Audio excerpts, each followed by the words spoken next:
दोस्तों, रोज की तरह निखिल ब्लॉग में सबका हार्दिक स्वागत है। सबके मंगल भविष्य की कामना के साथ बड़ों को मेरा नमस्कार, छोटों को मेरा आशीर्वाद। मैं ठीक हूँ, आशा करता हूँ कि आप ठीक होंगे। रामचरितमानस के बालकांड के प्रसंग में दोस्तों, मर्यादा पुरुषोत्तम भगवान रामचंद्र जी ने शिव धनुष,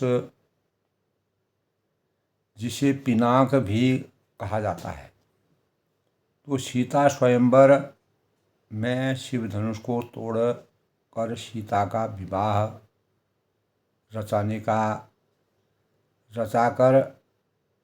समस्त राजाओं के अहंकार को समाप्त करके मानव चेतना और जनक जी के संताप को दूर किया।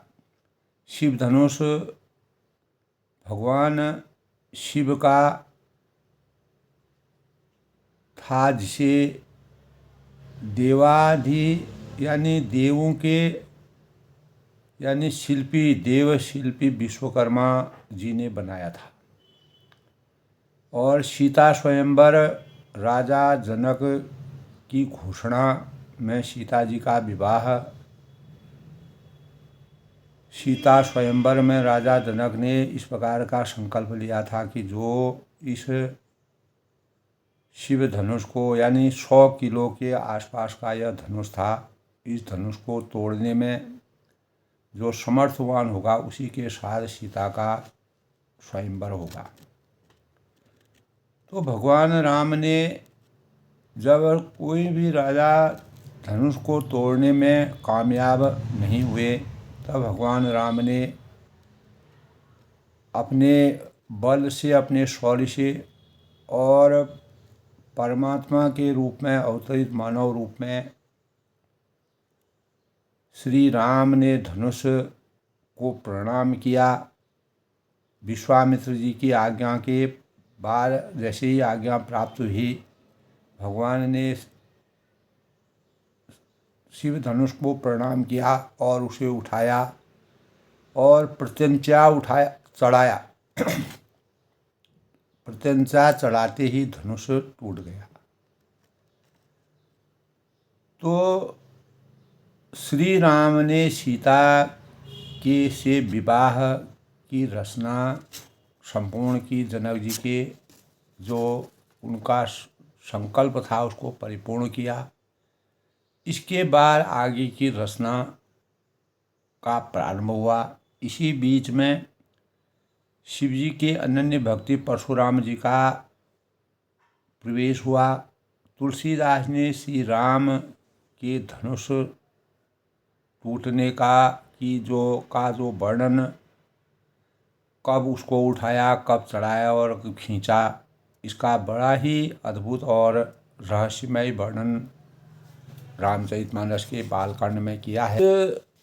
शिव के धनुष को तोड़ने के लिए अनेकों राजाओं के बल का प्रयोग करने के परिणाम स्वरूप इस धनुष को तोड़ने के लिए सबसे बड़ी बात यही थी कि इसमें प्रेम और उदारता के भावों का, जिसके अंतःकरण में प्रेम और उदारता पूर्ण रूप से समाहित होगी, वही इस यानी प्रेम और उदारता की पराकाष्ठा के परिणाम स्वरूप धनुष को तोड़ने में वही समर्थवान हुआ।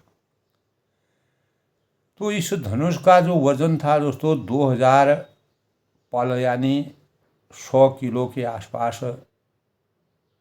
था। और इस धनुष की लंबाई 7 पर्व यानी 5.5 हाथ लंबा यह धनुष था। और यह विश्वकर्मा के द्वारा बनाया गया था।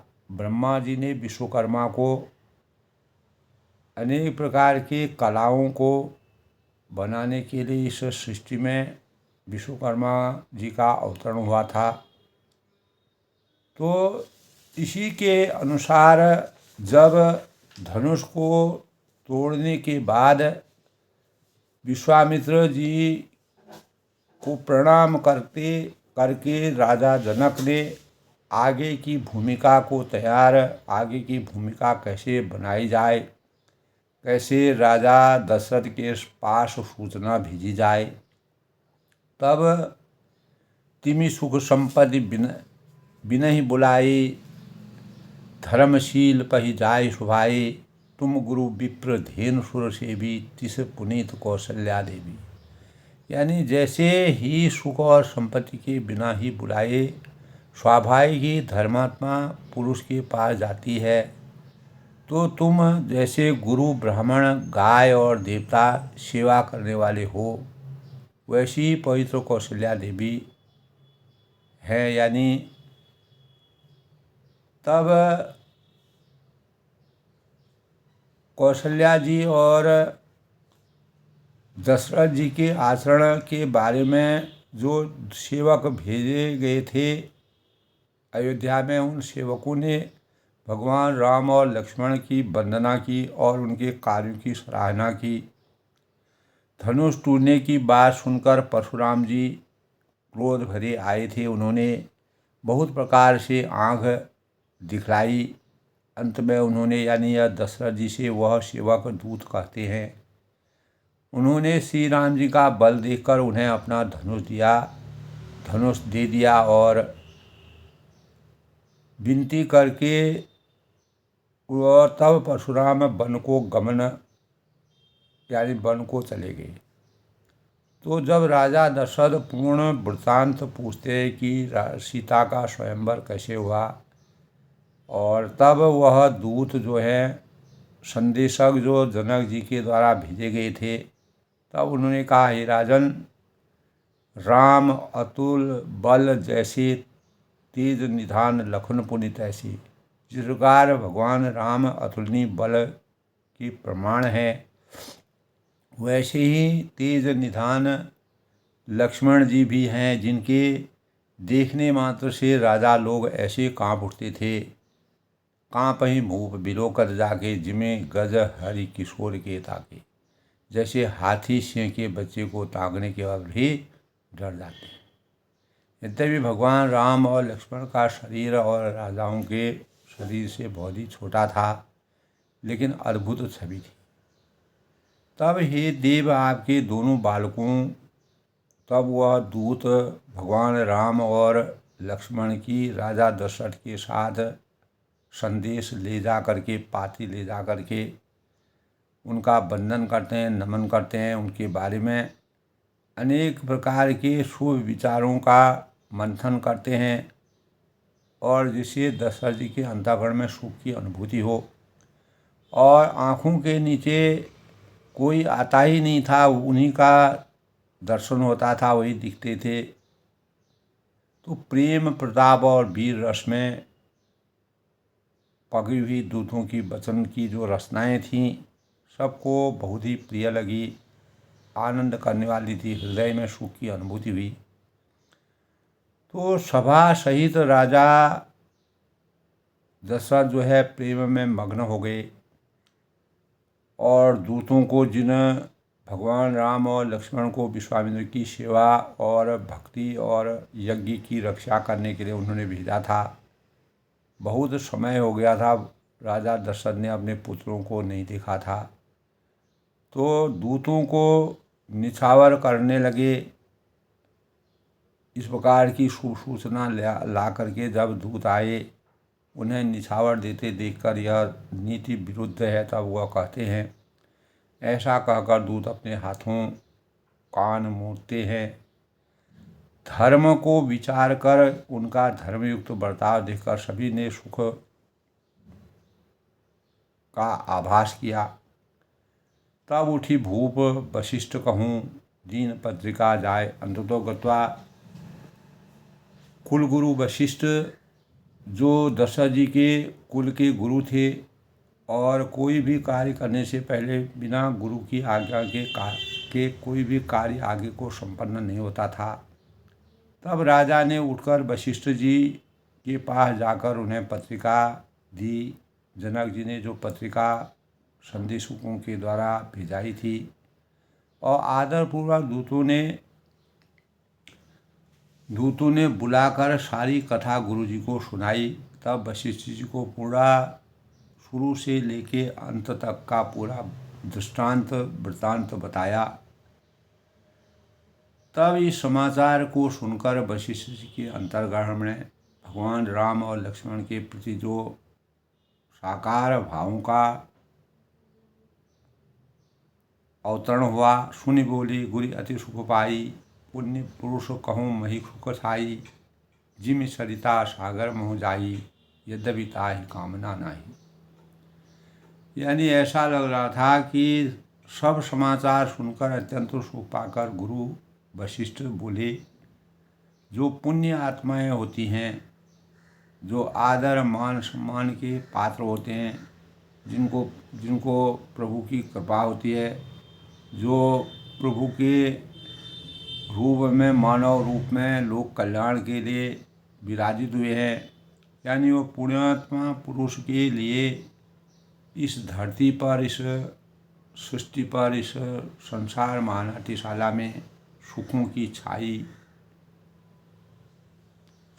की छाह के रूप में उनका दर्शन है, उनके कार्य हैं।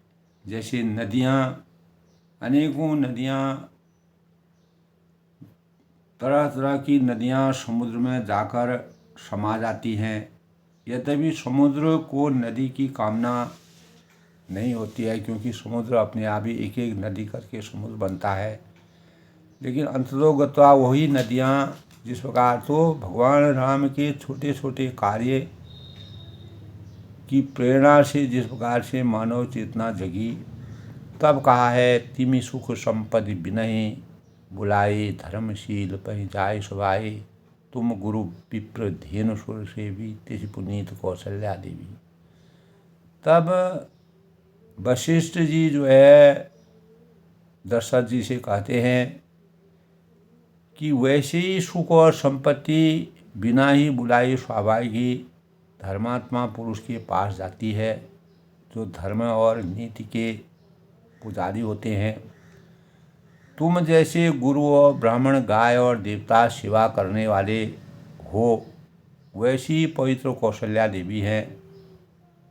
तो सुकृति तुम समान जग माही, भयो न है काहू हो नहीं नाही, तुम ते अधिक पुण्य बड़, काके राजन राम सरिस जाके। तब वशिष्ठ जी कहते हैं, मन वचन और कर्म की पराकाष्ठा के परिणाम स्वरूप वशिष्ठ जी के अंतःकरण में दशरथ जी और कौशल्या जी पूरे संस्कारों से सुसज्जित, भगवान राम तुम्हारे समान पुण्यात्मा जगत में न कोई हुआ और न है और न होने वाला है। आपने धर्म की नीति के लिए आपके द्वारा आपके जो संतान हैं वह पूरे प्राणी, सब प्रकार के प्राणियों को सुख देने वाले हैं। और इस प्रकार के प्रतापी राजा जिन्होंने ऋषि मुनियों के यज्ञ और तप की रक्षा के लिए अपने पुत्रों को दे दिया, किसी प्रकार के माया मोह होते हुए भी माया मोह को त्याग करके पूर्ण रूप से समर्पित किया। हे राजन, तुमसे अधिक पुण्यात्मा, तुमते अधिक पुण्य कहाँ काके, पुण्य और किसका होगा इस संसार में। तो पुण्यात्मा के प्रेरणा के प्रतीक के रूप में आपका इस धरती पर अवतरण हुआ है, जिसके पास राम सरीखे, राम के समान मर्यादा पुरुषोत्तम शिरोमणि, यानी पुरुषों में उत्तम भगवान राम जिनके पुत्र हैं, तब वह कहते हैं कि वीर विनीत धर्म व्रतधारी। तो वशिष्ठ जी अपने अंतःकरण को विचारते हुए, सोचते हुए, मनन करते हुए भगवान राम के प्रति जिस प्रकार समर्थवान हैं और जिसके चारों बालकों का अगर विनम्रता को देखें, धर्म को देखें, व्रतधारी जो हैं और गुणों के सुंदर मंगलों की खान के रूप में चारों का अवतरण इस धरती पर हुआ है। तुम कहूँ सर्वकाल कल्याण, और तुम्हारे लिए सभी कालों में कल्याणकारी जो हैं तो डंका बजवा कर बारात सजाओ और जनकपुरी के लिए तुरंत गमनागमन करो और ऐसी सुंदर और सुयश अवसर पर ऐसी सुंदर बेला में हम जितनी जल्दी जाएं उतना श्रेयकर होगा।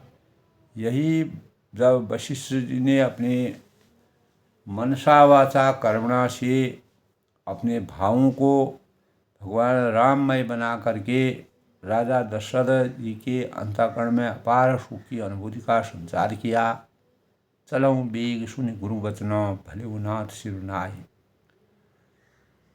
तब उन्होंने कहा कि जल्दी चलो, गुरु के ऐसे वचन सुनकर हे नाथ बहुत अच्छा कहकर और फिर सिर नवाकर तथा दूतों को डेरा दिलवाकर राजा अपने महल में गए।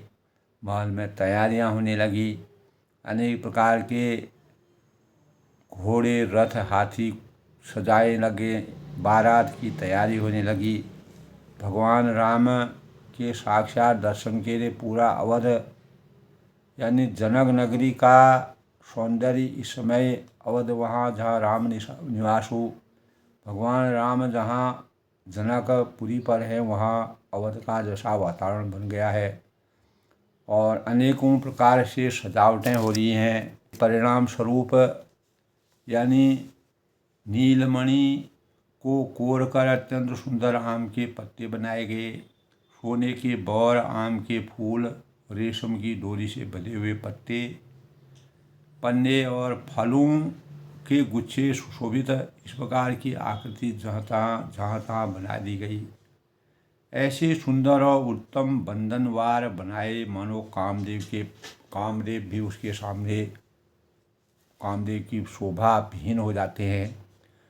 सुंदर ध्वजा और पताका, पर्दे और चंवर बनाए गए हैं जिसमें मणियों के अनेकों सुंदर दीपक हैं और विचित्र मंडप का तो वर्णन करना, तुलसीदास जी ने जो वर्णन किया है वो अभूतपूर्व है। जिस मंडप में श्री जानकी जी दुल्हन होंगी और कवि की ऐसी बुद्धि जिन्होंने इस प्रकार का वर्णन किया है, तो जिस मंडप में रूप और गुणों के समुद्र श्री रामचंद्र जी दूल्हे के रूप में विराजमान होंगे, वह मंडप तीनों लोकों में प्रसिद्ध होना ही चाहिए। तो जनक जी ने मंडप की जैसी शोभा है वैसी शोभा नगर के प्रत्येक घर और समस्त जगह इस प्रकार सुशोभित है। उस समय जिसने तिरुपति को देखा उसे 14 भुवन तुच्छ जान पड़ते हैं। तो जनक जी में नीच के घर भी इस समय संपदा सुशोभित है, उसे देखकर इंद्र भी मोहित हो जाते हैं। तो जिस नगर में साक्षात लक्ष्मी जी कपट से स्त्री का सुंदर वेश बनाकर बसती है, उस पुर की, उस नगर की शोभा का वर्णन करने में सरस्वती और शेष जी भी संकुचित होते हैं। तो जनक जी के दूत श्री रामचंद्र जी की पवित्र पुरी अयोध्या को जब पहुँचते हैं, राजा दशरथ को यह समाचार मिलता है। सुंदर नगर देखकर वे हर्षित हुए और राजद्वार पर जाकर उन्होंने खबर भेजी। तो अवध का जैसा वातावरण जनक नगरी का हुआ, तब दूतों ने दशरथ जी को प्रणाम किया और चिट्ठी उनको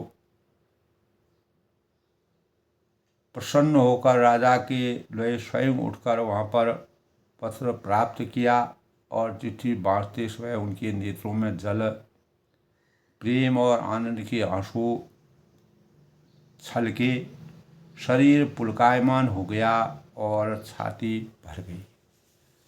तब जिसे कि ऐसे सुंदर अवसर पर जब भगवान रामचंद्र जी स्वयंवर में सीता को वरण किए हुए हैं, इस प्रकार के परिवेश से पूरा जनक नगरी आच्छादित है, तो ऐसे शुभ अवसर का सुंदर अवसर का लाभ उठाना, जितना जल्दी हम लाभ उठाएं उतना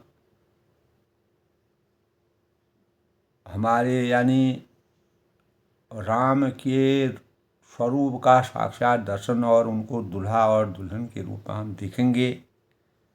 तो गुरु जी के ऐसे वचन सुनकर बहुत अच्छा कहकर और फिर सिर नवाकर दूतों ने डेरा दिलवाकर राजा महल में अपनी तैयारी करते हैं और जनक नगरी को जाने के लिए पूरी बारात जो है बारात की तैयारी की जाती है। इससे पहले आज के शुभ पंचांग के भावों की समीक्षा करते हैं। तो आज दोस्तों, आज का पंचांग आज चैत्र मास के यानी 21 मार्च 2025 चैत्र मास की कृष्ण पक्ष की सप्तमी तिथि 4:23 तक, उसके बाद अष्टमी तिथि का शुभारंभ हो जाएगा और दिन जो है आज शुक्रवार का दिन है। विक्रम संवत 2082 शक संवत 1946 क्रोधी नाम संवत्सर ज्येष्ठा नक्षत्र और सिद्ध योग का संयोग है और उसके बाद व्यातिपात योग बन रहा है। सूर्य आज मीन राशि में प्रवेश करेंगे। आज दोस्तों अंतर्राष्ट्रीय वन दिवस यानी पर्यावरण को स्वच्छ रखने के लिए वन दिवस के रूप में मनाया जाता है और आज विश्व डाउन सिंड्रोम दिवस भी है, जो अनेक प्रकार की बीमारियों के अंत करने के भाव हैं। आज के शुभ मुहूर्त की बात करें तो अभिजीत मुहूर्त 12:09 से 12:58 तक और आज का अमृतकाल 4:08 से 5:53 तक। ब्रह्म मुहूर्त आज 4:56 से 5:44 तक। राहु काल जिस समय के दौरान किसी भी शुभ कार्य को करना वर्जित माना गया है 10:57 से 12:28 तक अपराह्न। सूर्योदय आज 6:24 तक और सूर्यास्त जो है 6:33 तक। चैत्र कृष्ण पक्ष की सप्तमी ज्येष्ठ नक्षत्र सिद्ध योग शुक्रवार का दिन। इस प्रकार जो है आज के शुभ पंचांग के भावों की समीक्षा है। तो आज दोस्तों शुक्रवार का दिन है। शुक्रवार की प्रकृति जैसे कि हम जानते हैं मृदु होती है और यह दिन लक्ष्मी माँ और दुर्गा माता का दिन माना गया है। दैत्यों के गुरु शुक्राचार्य का भी यह दिन है। इस दिन माता लक्ष्मी और माँ दुर्गा का पूजन, स्तुति, वंदना, उपवास किया जाता है। लक्ष्मी धन की देवी होती है, दुर्गा शक्ति की प्रतीक के रूप में होती है। भगवान राम को जब रावण का वध करते समय दुर्गा ने अपनी शक्ति प्रदान की थी और सूर्य ने अपने तेज से भगवान राम की मदद की थी। तो सुख, सौंदर्य और रोमांस से बना यह दिन सबके जीवन में यश, कीर्ति के मानक का द्योतक होता है और लक्ष्मी माता की कृपा बनी रहती है। धन लक्ष्मी की पूजा करना और जो बुद्धि, विद्या और यश, कीर्ति का मानक है, भाग्यशाली होने के प्रमाण मिलते हैं। जीवन में सफलता की प्राप्ति होती है और वस्तुओं इस दिन दोस्तों सफ़ेद वस्तुओं का दान करना शुभ माना जाता है। इस दिन किसी को भी रुपये पैसे का उधार देना लेना नहीं करना चाहिए। और इस दिन किसी प्रकार के रसोई की चीज़ें खरीदना वर्जित माना गया है और साफ सफाई, स्वच्छता के रूप में यह दिन सौहार्द और सौंदर्य के प्रतीक के रूप में शुक्रवर्धक यह दिन माना गया है। आनंद की तृप्ति का यह दिन रचनात्मक और प्रेम, सौंदर्य के प्रतीक के रूप में प्रत्येक मानव के जीवन में शुद्धता का सुचिता के भावों का संचार करता है। जीवन में सुख समृद्धि आती है और विशेष यानी फलदायक यह दिन माना जाता है। और वैभव लक्ष्मी की पूजा करने से कभी भी धन की कमी नहीं रहती है। माँ लक्ष्मी संतोषी माता का भी व्रत करना, 9 माह तक संतोषी माता का व्रत किया जाता है, तो वह जो है मनोवांछित फलों की प्राप्ति करता है। इस दिन सफ़ेद मिठाई है और चावल है, यानी सफ़ेद चीज़ों का दान करना शुभ माना गया है। और किसी प्रकार के भी अप्रिय वचन, गलत भाषा का प्रयोग नहीं करना चाहिए। आज तेज शौर्य और सौंदर्य वर्धक मनोरंजन प्रिय के रूप में शुक्रवार जो है वह सप्ताह का 5वां दिन होता है। और इस दिन जो जन्मे लोग होते हैं वह भौतिकवादी और शुक्रवर्धक होते हैं। और दिखावा प्रदर्शन करना, भौतिकवादी बनना, शांति दया का यह दिन संतोषी माता और दुर्गा माता, वैभव लक्ष्मी की उपासना और पूजा पाठ के रूप में मानव जीवन के लिए सुचिता के स्वरूप में, सौंदर्य के प्रतीक के रूप में मनाया जाता है। स्वरूप के रूप में भगवान राम ने जब सीता जी का स्वयंवर रचा था, तब जनक नगरी में जिस प्रकार का परिवेश हुआ, उसी परिवेश का वर्णन तुलसीदास जी ने रामचरितमानस में बहुत ही सुहृदता के साथ और मधुरता के साथ उस बेला का वर्णन किया है। तब राजा दशरथ जी के लिए भावभीनी आदर के साथ उनके सम्मान के लिए पूरी जनक नगरी सजाई जाती है और दूत उनके पास भेजे जाते हैं और संदेशक के रूप में संदेश जाता है। और वशिष्ठ जी ने भगवान राम और लक्ष्मण के जीवन चरित्र को, राममय कैसे हम अपने जीवन को बना सकते हैं, उन भावों का वर्णन किया है। तो राजा सब रनिवास बुलाई, जनक पत्रिका बाँच सुनाई, सुन संदीप सकल हर्षानी, अपर कथा सब भूप बखानी। तब जब गुरु की आज्ञा, वशिष्ठ जी की आज्ञा प्राप्त करके राजा दशरथ जी ने सारे रनिवास जो वहाँ पर रहने वाले लोग थे अयोध्या में, बुलाकर जनक जी की पत्रिका को बाँचा, उसको बाँच कर सुनाया। और जनक पत्रिका बाँच सुनाई, समाचार सुनकर, इस समाचार सुने संदीप सकल हर्षानी, ऐसा समाचार सुनकर सारी प्रजा, रानियां हर्ष से भर गई, अपार हर्ष की अनुभूति हुई और पूरा अयोध्या राममय हो गया। और सुनि संदीप सकल हर्षानी, अपर कथा सब भूप बखानी। राजा ने फिर दूसरी सब बातों का जो दूतों के मुख से सुनी थी पूरा विस्तार से वर्णन किया। कैसे स्वयंवर हुआ, कैसे भगवान राम और विश्वामित्र लक्ष्मण सहित स्वयंवर में विराजे और अनेक प्रकार के राजा और परशुराम जी का पूरा वर्णन किया। भगवान राम ने अपने शौर्य और अपने बल और शौर्य का पूरा जिस प्रकार से रहस्य वहाँ दिखाया, उदारता और प्रेम की पराकाष्ठा से प्रेम प्रफुल्लित रानी, प्रेम में प्रफुल्लित हुई रानियां ऐसी सुशोभित हो रही हैं।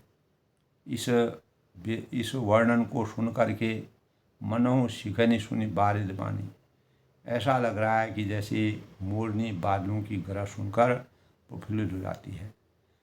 जब बादल बरसते हैं तो मोरनियाँ अपना नाचना शुरू कर देती हैं। अद्भुत अनेक प्रकार के सप्तरंगी रंगों का पृथ्वी में यानी सृजन हो जाता है। पृथ्वी सुंदर दिखाई देने लगती है।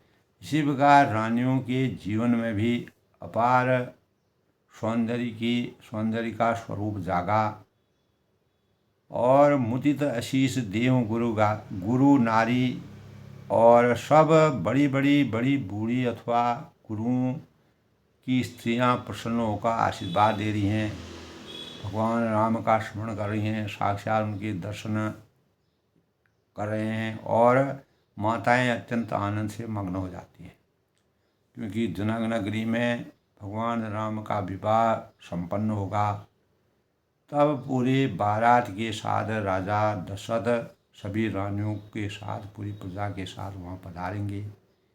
ले ही परस्पर अति प्रिय पाती, हृदय लगाए जुड़ा हुई छाती।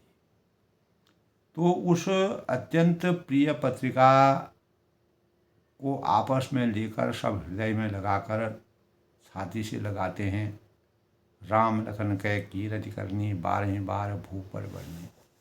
तब वह क्या करते हैं, राम उस समय जो है वह अत्यंत प्रिय पत्रिका को आपस में लेकर सब हृदय में लगाकर छाती से यानी तो पत्रिका में लिखी हुई जो भी बातें हैं उनसे हर्षित होकर के खुश होकर के सभी ने उसको अपनी छाती से लगाया, क्योंकि सुख की अनुभूति का सृजन सबके अंतःकरण में हो रहा है। राजाओं में श्रेष्ठ दशरथ जी ने श्री राम लक्ष्मण की कीर्ति और करनी का बारंबार वर्णन किया, उनका विस्तार से सबको बताया। मुनि प्रसाद कहीं द्वार सिधाई, रानी ने तब मई देव बुलाई, दिए दान आनंद समेता, चले विप्रवर आशीष देता। यानी यह सब मुनि की कृपा है। तो मुनि विश्वामित्र की कृपा के आशीर्वाद के परिणाम स्वरूप भगवान राम स्वयंवर के लिए जनकपुरी में पधारे और विश्वामित्र जी ने इस प्रकार की रचना रची। विधि की रचना निराली होती है, उस कृपा मुनि की कृपा का आनंद लेते हुए ऐसा कहकर वे बाहर चले आए। रानी ने तब महिदेव बुलाई। तब रानी ने ब्राह्मणों को बुलाया और आनंद सहित उन्हें दान दी दिए दान आनंद समेता, क्योंकि प्रसन्नता के माहौल में उनके जीवन में जब खुशियाँ होती हैं तब वह जो है आनंद यानी खुशी के भावों का संचार करने के लिए जब मन वचन और कर्म से प्रसन्नता का मानक जीवन बनता है तो उसकी के अवसर पर अनेक प्रकार के दान दिए जाते हैं। ऐसा हमारे शास्त्रों में विधान है। चले विप्रवर आशीष देता, श्रेष्ठ ब्राह्मण आशीर्वाद देते हुए जाते हैं, भगवान राम का गुणगान गाते हैं। तो दीन निछावरी कोट विधि, जाचक लिए हंकार, चक्रवर्ती दशरथ के चिरजीवन सुतचार।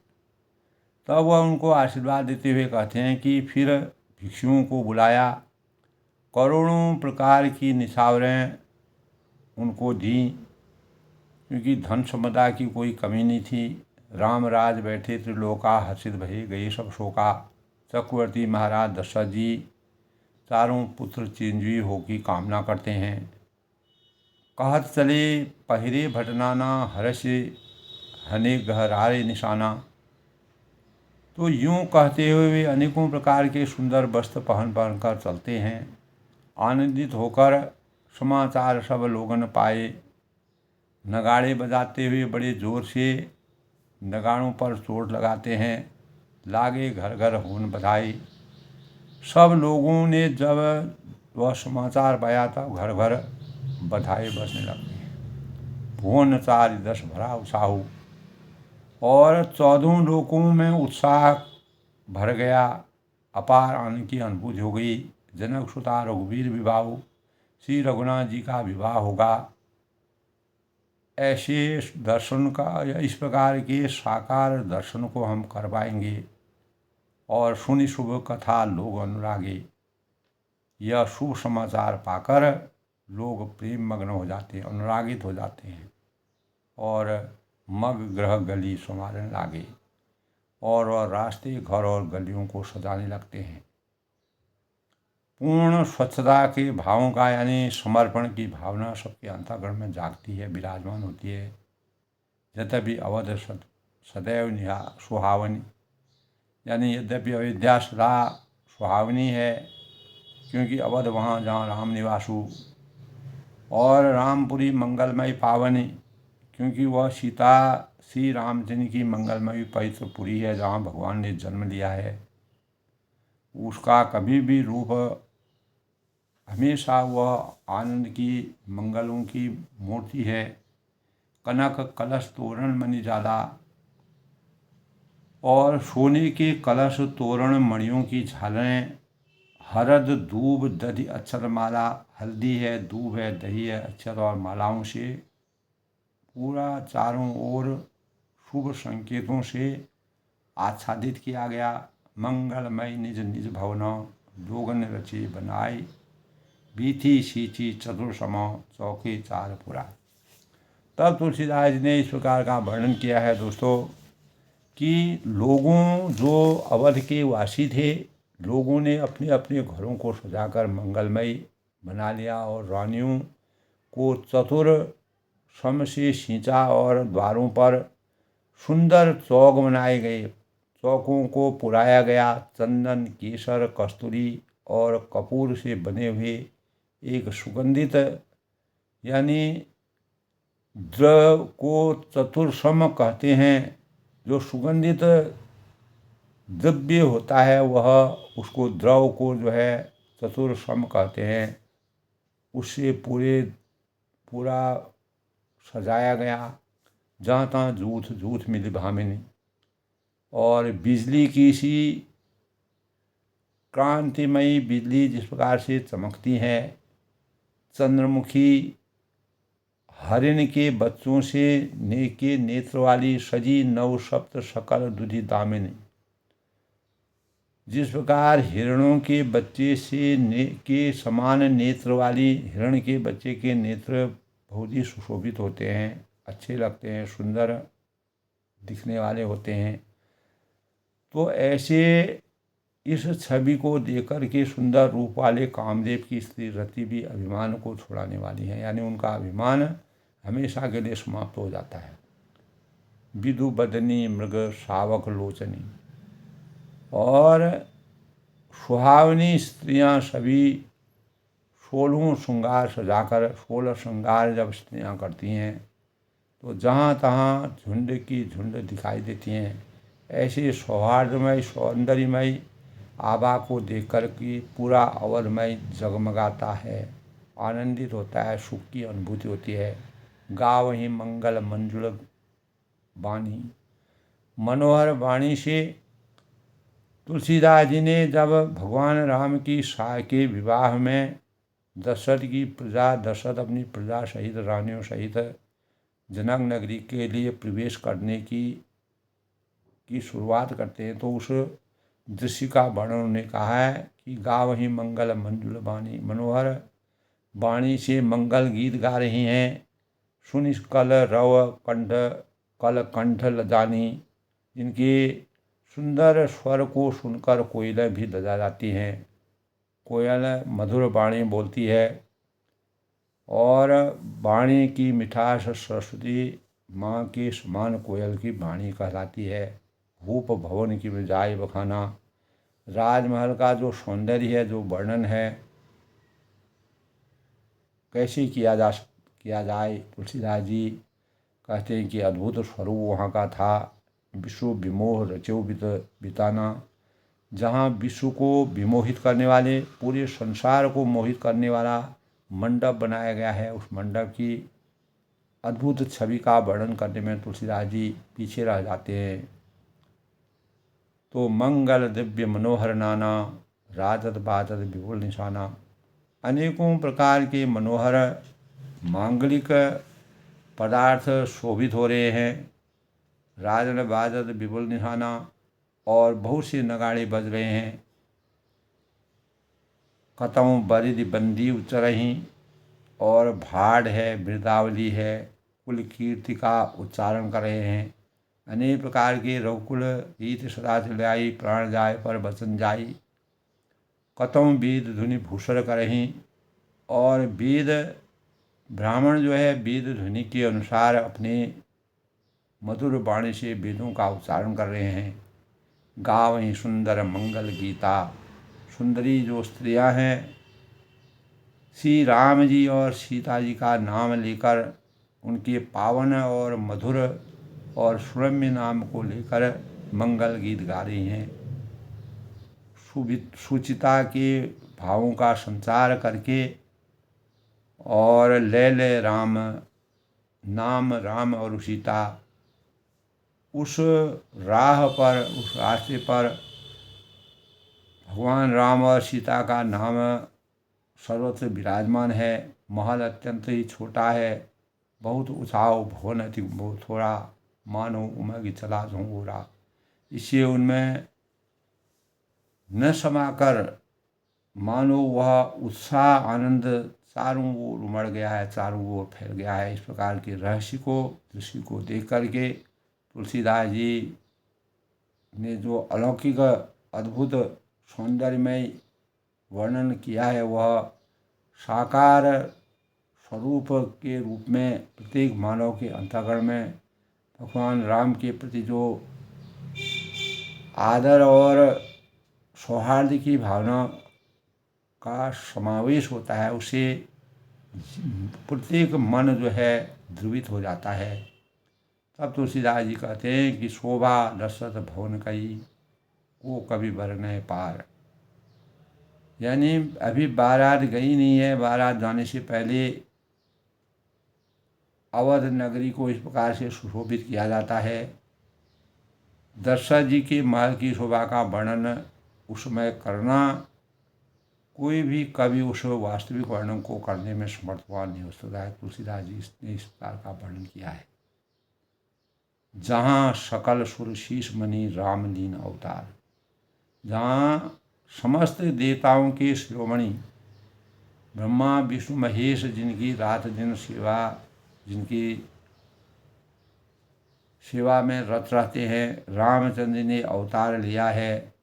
जिस नगरी पर, उस नगरी में भगवान राम के स्वयंवर के बाद विवाह की रचना करने के लिए पूरा प्रजा सहित दशरथ अपने श्रेष्ठ मुनि वशिष्ठ के साथ जाते हैं, रानियों के सहित। तो उससे पहले अवध का जो दृश्य है वह अलौकिक है, अद्भुत है, अपरंपार है। उस सौंदर्य का वर्णन करने में तुलसीदास जी भी यानी संकोच करते हैं, अपने मन ही मन सोचते हैं कि राम राज बैठे त्रिलोका, हर्षित भई गई सब शोका। तब रामचंद्र जी का जब विवाह के लिए दशरथ जी पूरी प्रजा से ही जाते हैं, उससे पहले का वर्णन दशरथ नगरी का, अवध का किया गया है। तो आज के रामचरितमानस के बालकांड के प्रसंग में तुलसीदास जी ने जनक राजा द्वारा भेजे गए संदेश से, और राम और सीता दुल्हा और दुल्हन के रूप में जिस प्रकार से अवतीर्ण होंगे, जब राजा दशरथ के पास इस प्रकार की सूचना जाती है, संदेशक जाते हैं, तो सभी प्रजा के अंतःकरण में जो ज्ञान का प्रकाश जागता है, शोभा का दृश्य उनके अंतःकरण में विराजमान होता है। तो उसी दृश्य का वर्णन तुलसीदास ने किया है। सबकी मंगल कामना के साथ आज की रामचरितमानस के प्रसंग में अपनी वाणी को विराम देते हुए, कल के प्रसंग में और राजा दशरथ यानी पूरी प्रजा के साथ जनक नगरी में पहुँचेंगे, कल के प्रसंग में होगा। दोस्तों, इसी प्रकार रामचरितमानस का स्मरण करते रहे। जय श्री राम के साथ सबके मंगल भविष्य की कामना करता हूँ।